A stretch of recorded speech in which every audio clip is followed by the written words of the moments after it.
Whatever the occasion, effortless elegance is right this way. Because Hilton brings you new ways to stay courtesy of the Nomad London. And it doesn't stop at award-winning dining in a space draped in velvet and illuminated by vintage chandeliers. No, this day goes beyond with unparalleled personalized service and attentive hospitality. Oh, and did we mention the Nomad London can be booked using your Hilton Honors points at Hilton.com? Hilton, for the stay. This episode is brought to you by San Pellegrino. A meal isn't just about what's on your plate. It's about what you bring to the table. San Pellegrino believes the table is where the best of life happens. That's what makes gathering around it so rich and rewarding. And with their unique sparkling natural mineral water, San Pellegrino brings its best so you can bring yours. The Rev and The Rabbi. Entertaining and informative on the Red Apple Podcast Network. Good morning. I'm Rabbi Joseph Potasta. And I'm Reverend A.R. Bernard. Rev, this past week, 88 degrees, 90 degrees. Those who may not be going to heaven and traveling elsewhere have to really rethink their path in life. If you didn't like the heat this past week, it's not going to get better if you're down there. So this is a good time to repent. I thought you were going to say they were acclimating. It's hard to in preparation. Oh, yeah. No, it's really difficult. For some people, it's a real struggle. They're afraid to go outside. And, you always think back, what happened to generations years ago that didn't have air conditioning? That's right. How do they get by? Yeah, the fan, looking for shade somewhere. But I think it's going to be a hot summer. I don't know if it's going to be a long, hot summer, but I think it's going to be a hot summer. My son's reaction one day when I said, years ago we didn't have a remote control for the TV. He says, Dad, you had to get up and change it yourself? I said, exactly. That's what we did. And people today, they look back, they take things for granted. Yeah. I was shocked that when you told me the story of how you used to have a plastic that you put over the black and white screen to make it look color TV. Yeah, thank you. You know what? I think now, because we lived before it, how do we get along without GPS?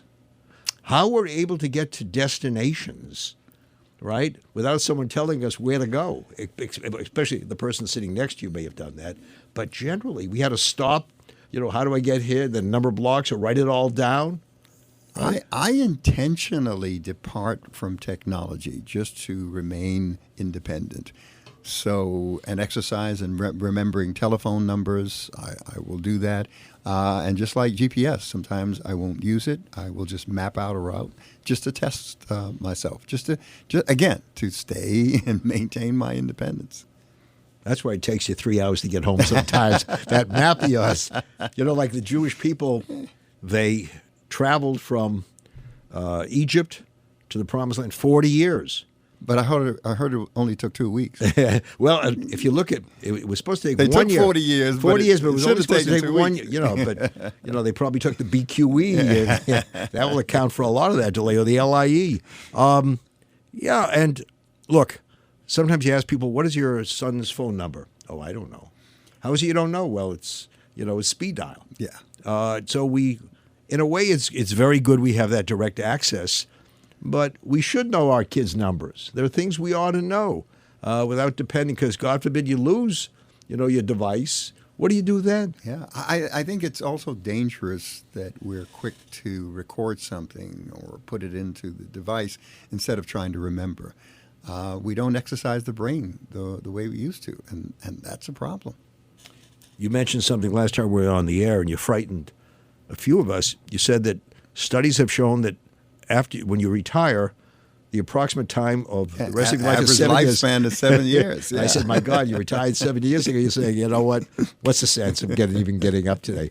But we have seen too many cases where people have withdrawn from constructive activity, from the reading, from doing things that challenge the mind, and instead of being vibrant, they become vegetative. I don't plan to retire. I want to remain active, engaged. You got all those kids and grandchildren. They're depending on you to keep working. I've got to stay sharp. But think about it, Rabbi. You and I, we've got a few decades under our belt, but we are today the aggregate of all of the experiences, knowledge, wisdom, understanding, relationships, exposure that we have had throughout our lifetime. I think we are most valuable now and not less valuable. So I don't think we should retreat into obscurity. I think that we should stay on the front of things. One of the things I really find very, very meaningful for me is being able to engage in conversations with the younger folk, seminarians, those just graduating the seminary, going into the profession, and giving them some advice. And one of the things I tell them is, remember, you can give the greatest sermon. It's important that you sermonize. And I think we've lost some of the art of preaching in some of the places. But if you're not there during special moments, critical moments in people's lives, that sermon is not going to help you. They want the human being. I remember someone said to me years ago, if a person doesn't have a soul that we can feel in that person's work, then what good is a title? The sermon should address the field of life. Let me Right. speak to this from my context as a Christian. The New Testament, the four Gospels, speak of Jesus' encounters. He had approximately 132 encounters with people, 6 of them in the temple and 4 in synagogues.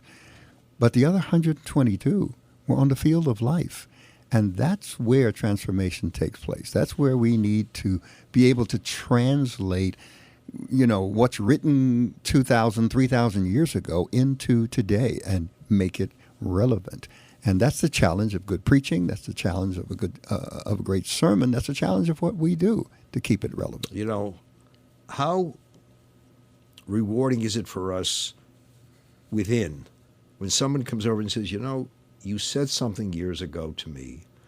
You stood with me years ago, and I will never forget you for that. And I think one of the blessings of being in our profession, although that's the wrong word, it's a calling, is that we're able to really be impactful on people's lives and make a difference and try to get them very often to change lanes and go in a better direction. You don't get a chance to do that sometimes in other professions. So it's got to be valued, and I think people do recognize the importance of it. With even today with technology, we still want that human being. We talk about Zoom. So many people have said, I'm sure you've heard, I'm tired of Zoom. I want to be in communication with the person in front of me. Tired of virtual, yeah. Yeah, well, I'm tired of being a baby Zoomer. Yeah. So we're needed, and we need it. Yeah. Well, I think another thing, when you're young, you think in terms of black and white. Children think in terms of black and white, right? In, out, good, bad. But life is lived in the gray. Mm-hmm. And as you mature and you experience things, you're exposed to things, you broaden your knowledge base, et cetera, nuance enters and you realize that things are not as simple as we would like them to be, that life is complex, humanity is complex. We speak to that complexity. Yes, it comes from a moral standard, moral and ethical guidelines, but we speak to that nuance. We help people make sense of the complexity of the human experience. You and I have been in homeless shelters. Mm-hmm. We have been in prisons. We have been in... To visit, by the way. Yes, let me just clarify and, that. And able to leave when we wanted to leave. But we met people who were very successful in part of their lives and then went astray. Something may have happened. I remember in the homeless shelter, I was talking to a doctor who was in the shelter. Yeah. And he said to me, life was so good, and then it all fell apart. My marriage fell apart, and drugs became, important for me, and it all went downhill. And how many times do we hear that from people, that it was a big mistake, I shouldn't have done it, I should have had more control, but I didn't. And therefore, it's very easy to be judgmental until you have the rest of the story, all the information. The rest of the story. Walk a mile in my shoes. Right. You have nothing to lose. Yeah, that's very, very real. Simply, you talk about a doctor. When the Bowery was filled with homeless people decades ago, we would go down. We would pick them up in a van, bring them, feed them, and then share, a message of hope for them. And I met professionals like you did who were there. They just gave up on life. We bring hope. Yeah. We bring a sense that it doesn't have to end here. It's very easy to write people off, isn't it? Yeah. Well, listen, the person's lazy. The person, has no ambition until you know more of the facts. And Yeah, that's what I mean by nuance. Yeah, we reach conclusions without getting all the information. Yeah. We're going to come back with a discussion. This has been a week where, unfortunately, there's been more anti-Semitism, and we need to talk about that. Yeah. So stay tuned for more of The Rev and The Rabbi right here on Red Apple. The Rev and The Rabbi on the Red Apple Podcast Network. This episode is sponsored by Friskies, who would like to tell your cats hi. Now, if that didn't get your cat's attention, there is one thing that always does the trick. Just pour some Friskies crunchy food in the bowl and you'll hear those paws come running. Works every time. With so many Friskies choices, you can always bring your cats running from their secret napping spots. There's always more to explore. See for yourself at friskies.com or visit your local store. I think you're on mute. Workday starting to sound the same? I think you're on mute. Find something that sounds better for your career on LinkedIn. With LinkedIn Job Collections, you can browse curated collections by relevant industries and benefits, like flex PTO or hybrid workplaces, so you can find the right job for you. Get started at linkedin.com/jobs. Finding where you fit. LinkedIn knows how. How does PwC take your company to the leading edge? They bring the sharpest minds in tech to your team, so you can bring the ideas that will transform your business.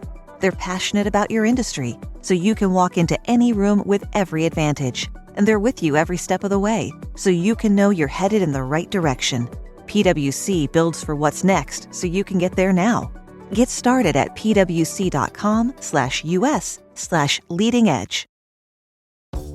This episode is brought to you by Buick. Buick certified service technicians are factory trained to fit your vehicle with the tires specifically developed for it. And with our tire price match guarantee, you get the best fit for the best deal. Buick, exceptional by design. Available on select eligible tire brands at participating dealers only. Offer ends 12/31/2025. Terms apply. See dealer for complete details. Visit buick.com/service to learn more. The Rev and The Rabbi. Entertaining and informative on the Red Apple Podcast Network. Welcome back. I'm Rabbi Joseph Patasta. And I'm Reverend A.R. Bernard. Let me ask you a question, because we were talking and we had to go to... we bring hope, right? What does your faith tradition have to say about despair? In our tradition, a sin. It's called the sin of despair, and it's the worst place that you can be because you've given up on life. What does your tradition say? Let me give you an interesting statement in Jewish tradition. A scenario. Person has a ring on his finger, walking along the beach. Takes the ring off, starts tossing it up in the air and catching it, and all of a sudden it goes somewhere in the sand, and the person says, oh my God, I'll never find the ring. Jewish tradition says you gave up. You gave up too soon. And therefore, if someone else comes along and finds the ring, finders keepers. However, if you lost the ring and you said, I'm going to find this ring, I am not going to leave, or I'm not going to give up, I'm going to post signs all over, and someone else finds it, it's still yours because you didn't give up. So despair is something that is frowned upon. There's a penalty for it. So if you look at our prayers, hope in God, and the national anthem Israel Hatikva means hope. We often say we're prisoners of hope. Despair is antithetical to what we represent. Right. Hope springs eternal in the person of faith. And, of course, a moment of levity. Was it a wedding ring? Because there's a difference. If it was a wedding ring, you better dig. Then you understand. Exactly. All right. On a serious note, you pick up the newspaper and it seems like, I don't know if it's daily, but it's certainly weekly. And you have another story of another anti-Semitic attack. The most recent one, Boulder, Colorado. Number of people injured, one being a Holocaust survivor. You can imagine. A woman, elderly woman, went through the Holocaust, and now she has serious injuries because some anti-Semite who's in this country illegally yelled "Free Palestine" and threw the Molotov cocktails. And I just don't know what it takes to impress upon people that we've reached a point where disagreement equals disintegration. If you disagree with me, I have a right to destroy you. That's in some circles. The reassuring part is that people of faith of all different traditions have stood with us during this difficult time. Obviously, more would be more welcoming, but we just can't be silent. We can't close our eyes. The anti-Semitism is rising in dramatic numbers. Yeah. And it seems to be cyclical, that we go through these periods where there's outbreaks of racism as a person of color. I've seen those patterns. And all of a sudden there's a season of anti-Semitism. But these seasons are lasting a lot longer than they used to. It would happen, and then, it'd be an isolated incident or a series of incidents, and then things will calm down. But it seems to be ongoing now, this hatred for the other, this need to demonize, in fact, destroy anyone that doesn't agree with me, that doesn't line up with my ideology. There is a them and us mentality that's dangerous around the world, but especially here in our nation lately. Let me carry it a little bit further. You have a candidate for mayor in the city of New York who says that Israel does not have the right to be a Jewish state. It has the right to be a state. He said that very clearly. So as I understand it, you could have 22 Arab states, Muslim states, but one Jewish state is the problem. What did he mean by that? He says he wants to see a country where everybody has equal rights. Well, if you're an Arab Israeli, you have equal rights in Israel. But the fact is that the Jewish people, for a host of reasons, have a right to their homeland. And that you could run for mayor in this city and take that position and be popular, right? If you look at the numbers, Mandani has, a significant voter base. Reflection of the culture. But you don't have to be Jewish to be a citizen of Israel. Right. I mean, there's diversity that's there. It's simply stating that Jewish ideology and beliefs and ethics and morality, et cetera, and that history plays a role in Jewish culture, in as much as Christianity plays a very dominant role in American culture, in American society. Yeah, and I think when these things go to the extreme and at the expense of other religious belief systems, there's a problem. Yeah, but I just don't understand how someone can be somewhat popular, take that position with the second largest Jewish city outside of Israel, right? Yeah. And want to be mayor. Yeah.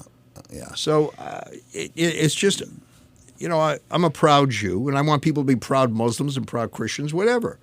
But don't do it at our expense, right? So you're not recommending a vote for this guy? I would seriously not recommend a vote. Not, the critics when they criticize movies and all of that, do not see, this is not worth your time. Yeah, I'll apply that kind of label to this candidate. And I don't tell people how to vote, except sometimes I tell people who not to vote for, because it impacts. By the way, if this person took a position that said that slavery never happened, right? Or blacks don't have equal rights. I'd have a problem with that. I would tell people, do not vote for this person, right? Yeah. But the fact that there's a percentage of people, number 2 in the polls, that people would accept this position is outrageous and overlook. I know one of the other candidates says, well, look, I can support this. I disagree. You disagree? It's more than a disagreement. It's someone who's challenging your very right to be who you are. Mm-hmm. And I think it's unfortunate. But go ahead. Is it changing what we allow now in our society? What we say is not as important as it used to be? You know, the honeymoon with the Holocaust, so to speak, is over. Yeah. You know, years ago it was the Holocaust, and people say, oh, the never again and all of that. Well, I tell you, when you talk to Holocaust survivors, they never believed in their lifetime they would see the depth of hatred that is pervasive today. Yeah, it's unfortunate that the further we get away from the events of history, the less it impacts us. It tends to lose its influence in our lives. And I think not good.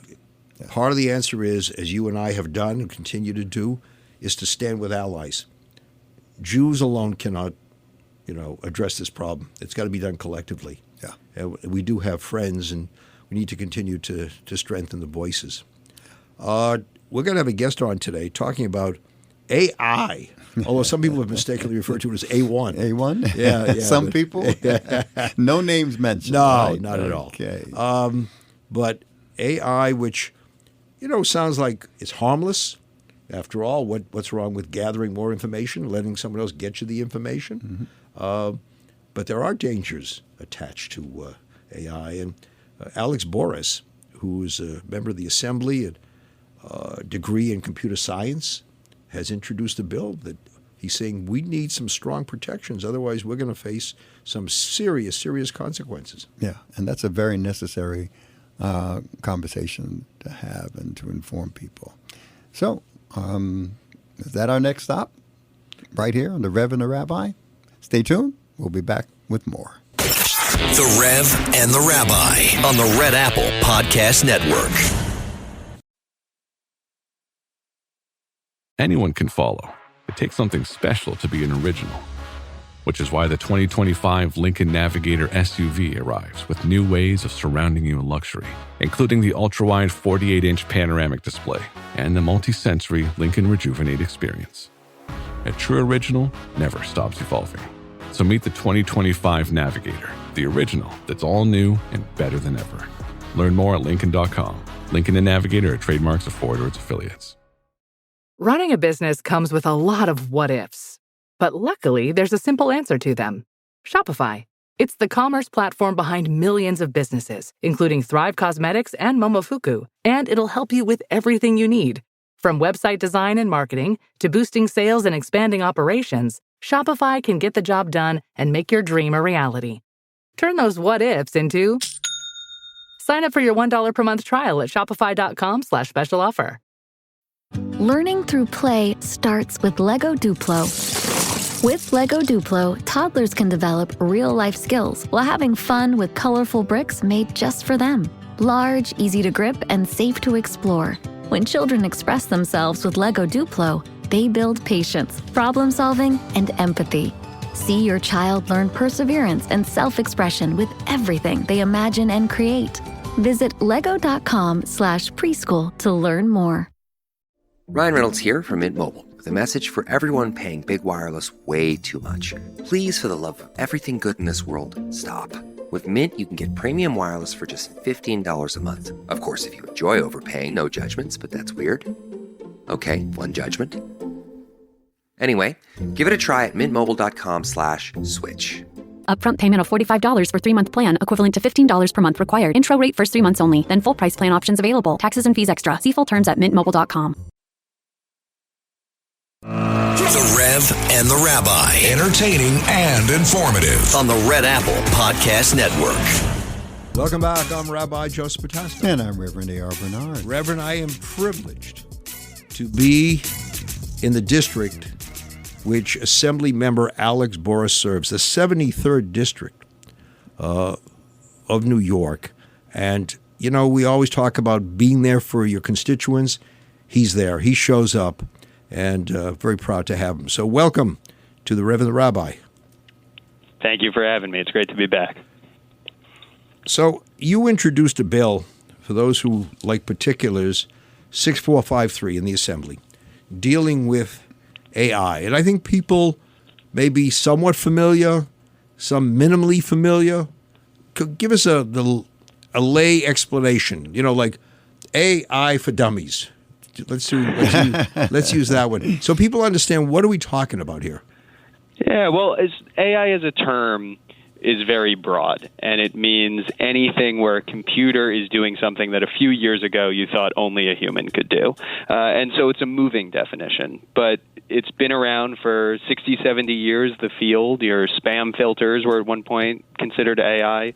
But when people use it colloquially today, they tend to be referring to what's called generative AI, these new systems that can generate content, whether that's text or now even audio or images or video, out of thin air. And in many ways, convincingly enough, to represent them being a human themselves and maybe even being better at many tasks than a lot of humans that you work with. And so this bill is really focused on that very advanced AI, where we are now entering a field, entering a time when AI is as capable as humans and maybe will soon be surpassing how capable humans are.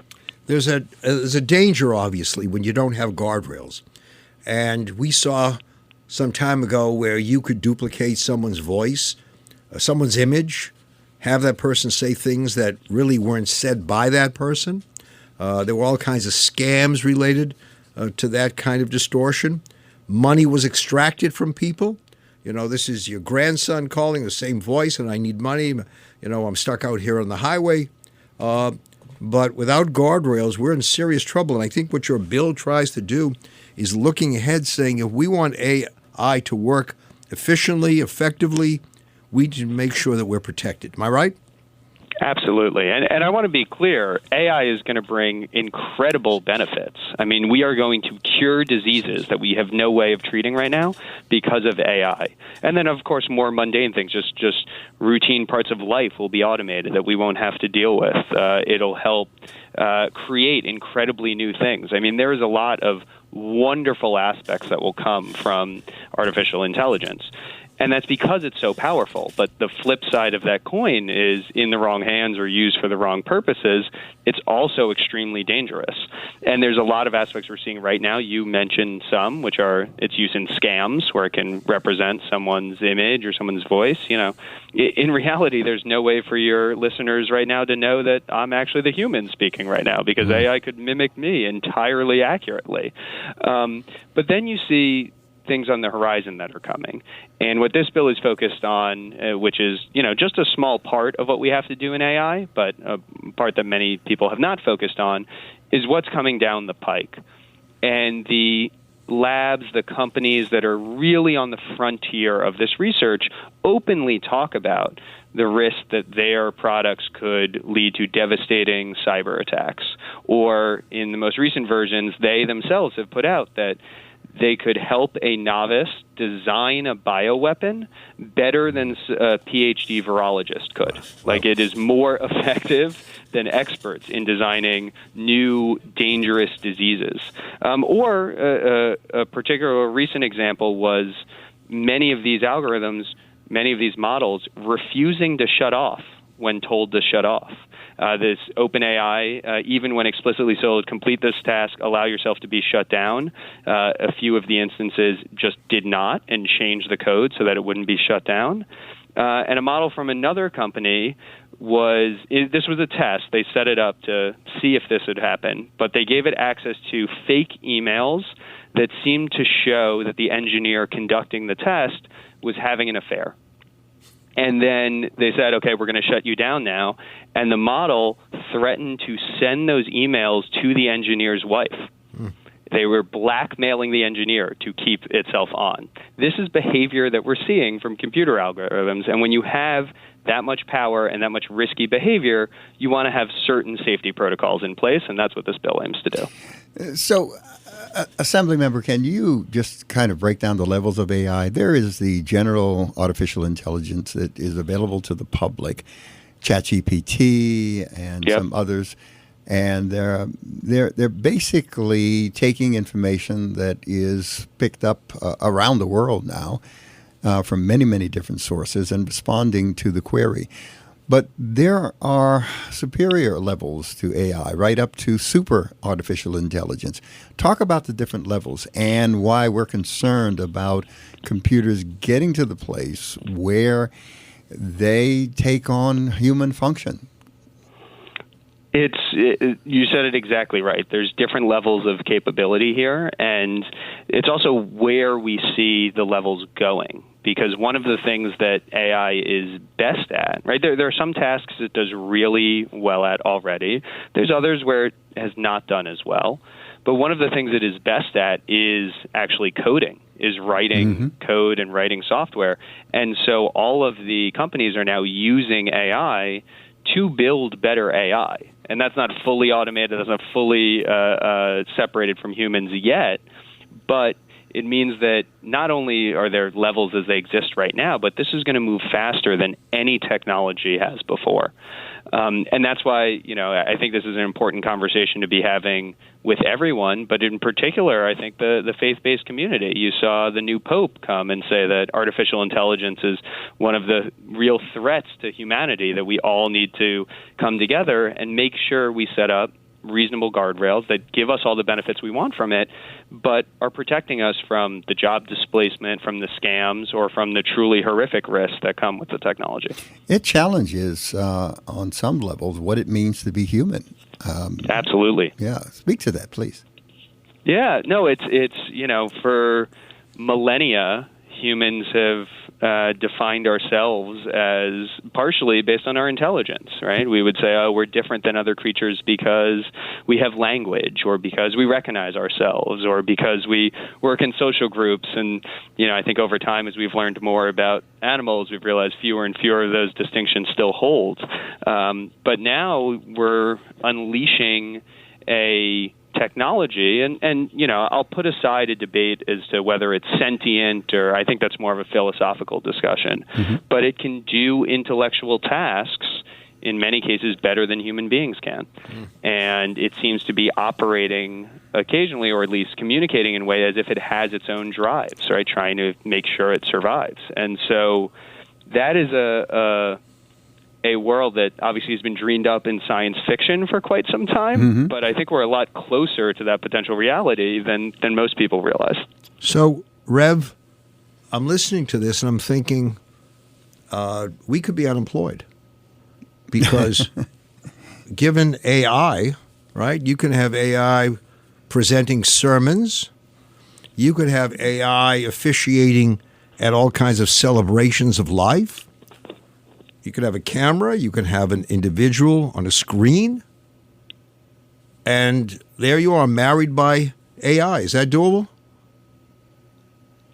Well, certainly people, if they wanted to lower themselves to that level, they could. But I think you cut yourself short from the something truly spiritual that you're bringing to these engagements, right? There's one thing to have a speech. There's another to connect people with what is truly their humanity and what's going on in the world more broadly and with their spiritual side.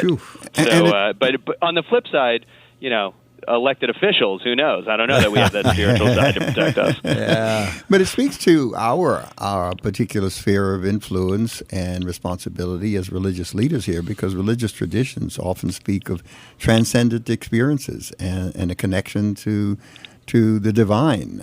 As AI technology progresses, the question now arises whether AI systems can ever experience or understand spiritual concepts, or if they are inherently limited by their material nature. How do you respond to that? I think I show up to Mass and I ask for your sermons. There are people wiser than me that can answer that. But what I'm focused on here is just making sure we have some basic guardrails in place. So what the bill asks for is that these major labs have a security plan, that they have some third party look at the security plan, not the government. They actually get to pick the third party auditor, that they disclose critical safety incidents, and we define those very specifically in the bill. And they have some basic worker protection, so ensuring that if an employee or that third-party auditor raises up truly catastrophic risk, that they're not fired for that. It's not everything we have to do in AI, but I think it's a basic level to keep us safe. All right. Let's take a break right here. We'll be back with Assemblyman Alex Boras talking about AI. Stay tuned. The Rev and the Rabbi on the Red Apple Podcast Network. So good, so good, so good. New markdowns up to 70% off are at Nordstrom Rack stores now. And that means thousands of can't-miss deals just in time for summer. The denim section is unreal. Why do I rack? All the dresses. I always find something amazing. Plus, buy it online and pick it up in-store the same day for free. Great brands, great prices. That's why you rack. By the time I hit my 50s, I'd learned a few things, like how family is precious. Work can always wait. And 99% of people over 50 already have the virus that causes shingles. Not everyone at risk will develop it, but I did. The painful, blistering rash disrupted my life for weeks. Don't learn about your shingles risk the hard way. Talk to your doctor or pharmacist today. Sponsored by GSK. At the UPS Store, we want to make this summer the summer of shipping. Summer Ship-a-Looza. So you can start crossing items off your must-ship list. Like the vintage film camera your college kid needs for class. Or the vase you told your mom you would send her ages ago. And with our pack and ship guarantee, your items arrive safe or we reimburse you. So stop by your local store today for everything you need to be unstoppable. Visit the upsstore.com/guarantee for full details. Available at participating locations. Most locations are independently owned. Product, services, pricing, and hours of operation may vary. See Center for details. The UPS Store. Be unstoppable.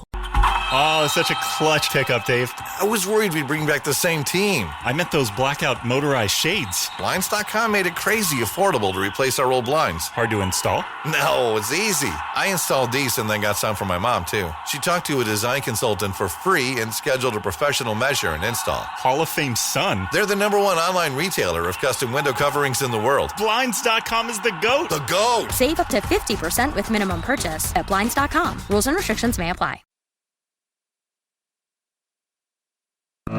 The Rev and the Rabbi. Entertaining and informative on the Red Apple Podcast Network. Welcome back. I'm Rabbi Joe. And I'm Reverend A.R. Bernard. And we are talking with the Assembly member of the 7th District of New York, Alex Boras. I looked at the bill, and they sound like very sound protections, which would hopefully put up some of those guardrails so there won't be this kind of exploitation. Why would anybody be opposed to the bill? Well, I think most of the opposition and certainly most of the money being spent against it are from a few of the companies that I think fundamentally reject that there should be any regulation of their activities. In some sense, it's a tale as old as time. If I were being, more charitable, I would say that they maybe want some guardrails, but only at the federal level. And I think fundamentally I agree. I think it should be done at the federal level. It's just not happening, and so states need to move faster. And then if I were being even more charitable, I'd say many of the people who are speaking against it are really pattern matching to other bills. I think they're worried that often the legislature comes in and is overly burdensome on industry, especially the tech industry, and they're worried about the effects on innovation. But this one was really narrowly tailored and crafted to not do that. And in fact, largely it mirrors commitments that all the major companies have already said they would do. In the Biden administration, all the big companies said, we are voluntarily going to have a safety plan that we disclose. We're going to have a third-party audit, and we're going to disclose critical safety incidents. And so now that I'm trying to put that into law, I think some people are saying, "Oh, wait, you're calling our bluff. We actually have to do that," and we'll see if we can actually get that across the line. Wow. Let's talk about ethical decision making, because AI algorithms operate based on logic and data. Speak about the tension between AI's database based rationality and moral discernment. It's such a great question because in some sense it goes to our debates as humans about what is moral and how we make a decision. And I'm going to get a little bit technical for a second, but I think it's important to understand the way these systems are trained. There's really two portions of it. One is setting up the initial weights of the model, and I won't go into that. But then there's a second portion called reinforcement learning. And what that means is it spits out potential answers, right? If we're talking about the text-based ones, the large language models, it spits out answers, and then human beings tell it, oh, this was good, this wasn't good, this was, bad, you should have done this. And you actually train it over time based on feedback from humans, and that modifies how it behaves. And so when you talk about ethical decision-making, in some sense, on a maybe not a precise sense, but in some sense, it's reflecting back what humans have told it to do and what is good and what is bad. And that brings up really fundamental questions about, well, what should humans be teaching it to do or not to do? And also, exactly how we can have, if you'll pardon the phrase, a conversation with the machines on what our intent is.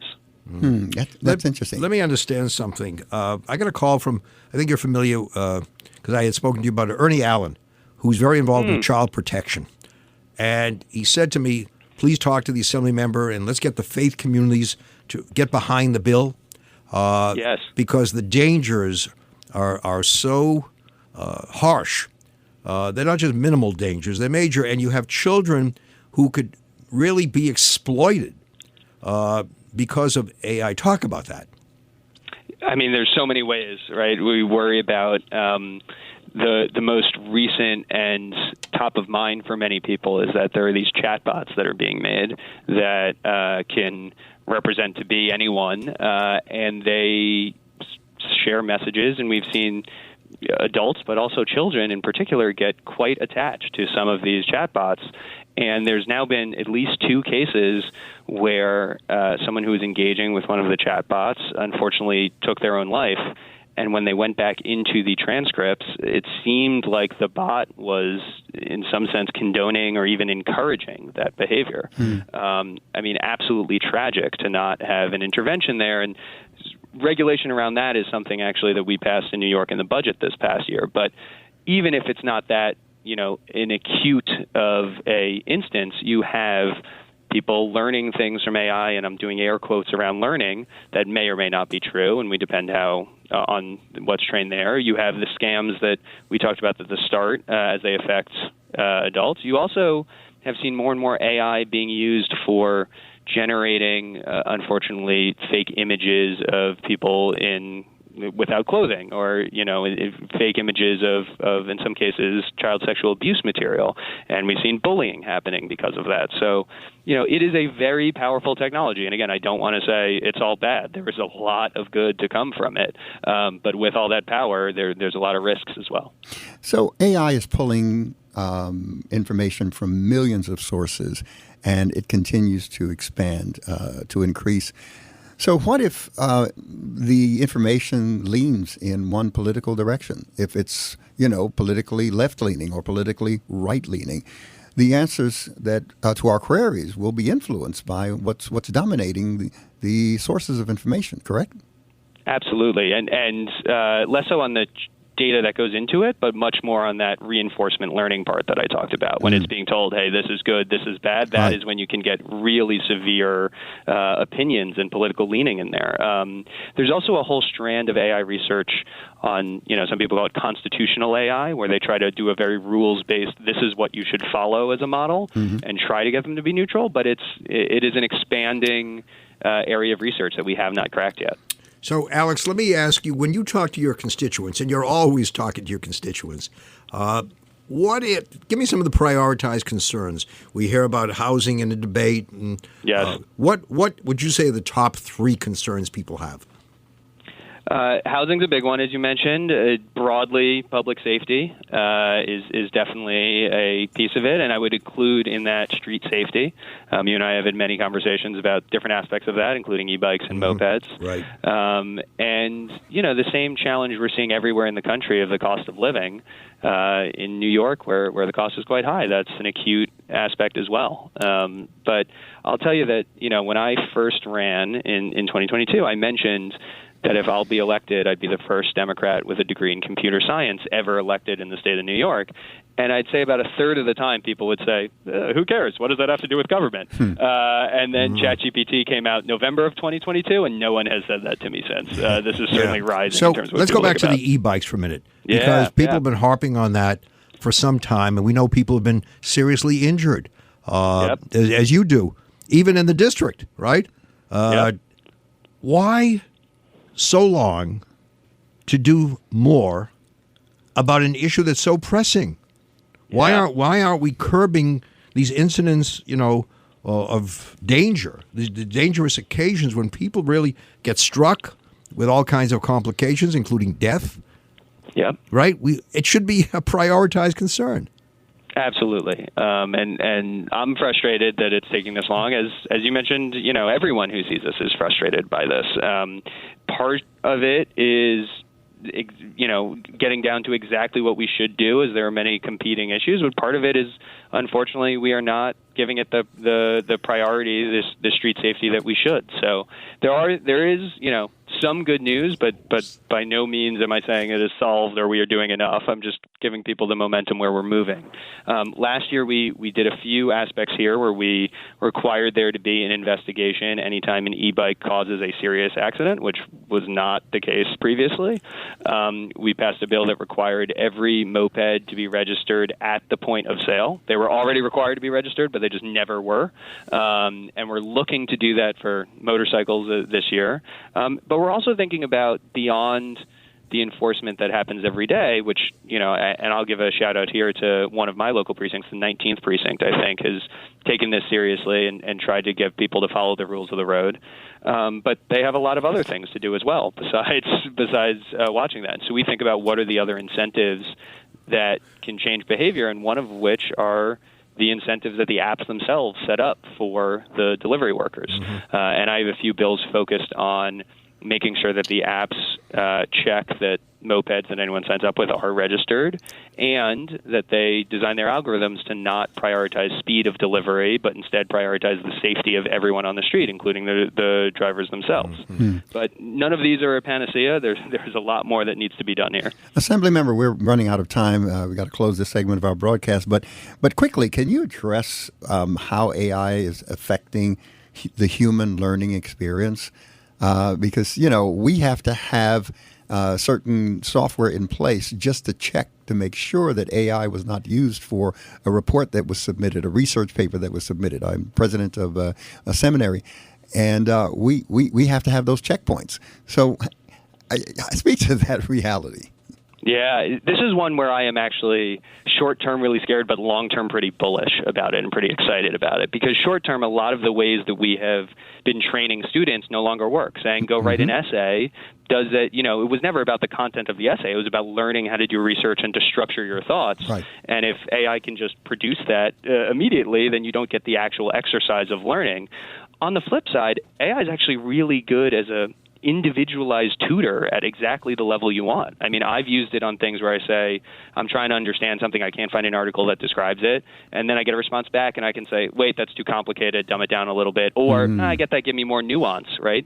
Imagine if we can really refine it, having that be a way that it can actually teach everyone at the exact level that they're at. That becomes a really exciting supplement, a really exciting tutor to the way that we learn. So we're in a transition period now, but I'm excited about where that's going. Thank you for all you're doing for your constituents and for the state of New York. Always a pleasure to talk to you, too. Thanks for having me. We wish you all the best. Thanks for tuning in. Until next time, same place, right here on Red Apple Radio Network's The Rev and The Rabbi. God bless. Thanks for listening to The Rev and The Rabbi. You can hear The Rev and The Rabbi Sunday mornings at 7.